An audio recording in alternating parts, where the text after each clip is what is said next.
আসসালামু আলাইকুম। আমি সাকিব হাসান। তো আমি আজকে আসছি গ্রাম বাংলার ঐতিহ্যবাহী ঘুড়ি প্রতিযোগিতার মাঠে। তো আমি গতদিন দেখানোর চেষ্টা করেছিলাম এবং দেখিয়েছিলাম প্রথম রাউন্ডের খেলা। তো আজকে আমি দ্বিতীয় দিনের মতো আসছি দ্বিতীয় রাউন্ডের খেলাটি আপনাদেরকে দেখানোর জন্য।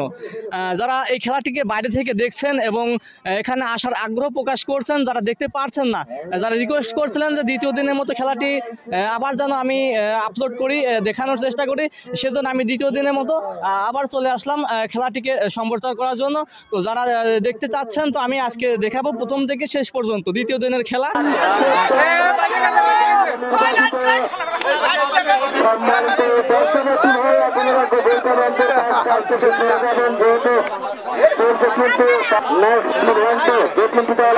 আপনাদের সম্মুখে ওয়ালিদ ইসলামপুর রিম্পা খাতুন আপনাদের প্রস্তুতি টাইম এখন থেকে 2 মিনিট দেওয়া হলো। 2 মিনিটের মধ্যে আপনারা প্রস্তুতি কাজ সম্পূর্ণ করে নির্ধারিত টাইমের জন্য অপেক্ষা করেন।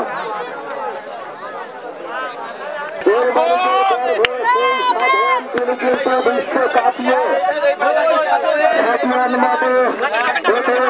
ধরে নিয়ে আসছেন সেই সাধারণ স্বাধীনতা বয়ানদের রোমানিক জাতির সত্তার তিনি কিন্তু দুরান্ত গতিতে ছুটে আসছিলেন।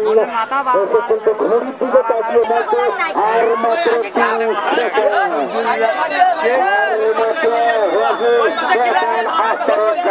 সেকেন্ড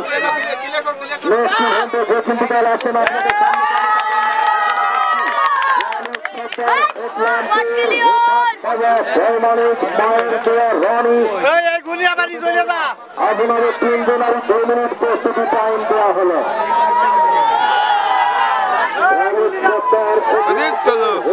গরুর বেশ ভোনা, আপনারা না খাইয়ে যাবেন না।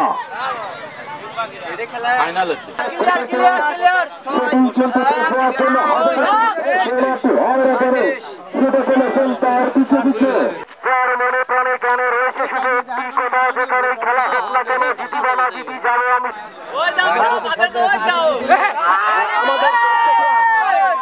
আমাদের দর্শক আমাদের কমে গেল। আসলে কে বিজয় হলেন, একটা ঘুরি ধরা হয়ে গেছে। এখানে বিজয়টা লিখে দাও, এটা বিজয়টা লিখে দাও। আর কাপটি যায় ওনার ভিতরে আসলে 5টা 3 দিলে না 6টা 3 প্রস্তুতির সময় শেষ হয়ে গেছে। এখন নিয়ে আসেন ঘড়ি, একবারে নিয়ে চলে আসেন। তোরে করছি আমি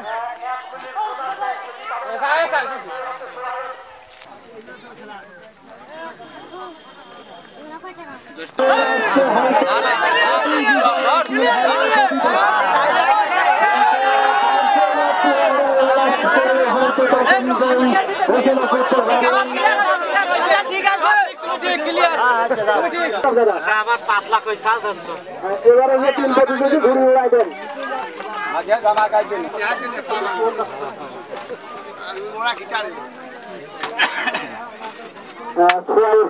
মিরাজ ভাই নগরকে এবং ওয়ালিদ ইসলামপুর আপনাদের ঘুরিয়ে উচিত আমরা জানিয়ে দেবো দিনের 19তম পদকে বিজয় হলেন।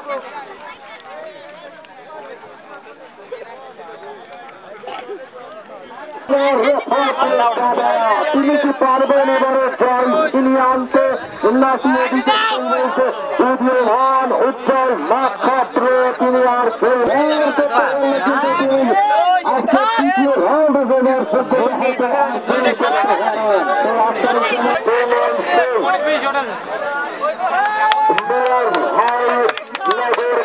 করতালির মধ্যে দর্শনার্থী হয়রা কিন্তু আমাদের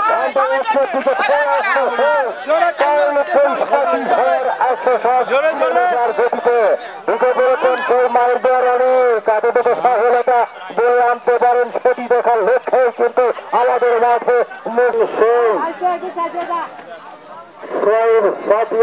এবং বাবার বাবা রেফাত বাবা একথা যখন বলছিলাম সময় কিন্তু আপনার সেই নির্ধারিত প্রাইম থেকে ভরে গেল 3 মিনিট আর মাত্র 6 মিনিট 40 সেকেন্ড সময় আপনার জন্য অপেক্ষমান।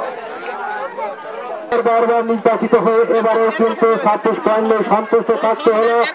তার সঙ্গে প্রতিপক্ষ হিসাবে রয়ে গেলেন ছাতিয়ানা পূর্ণ করুন।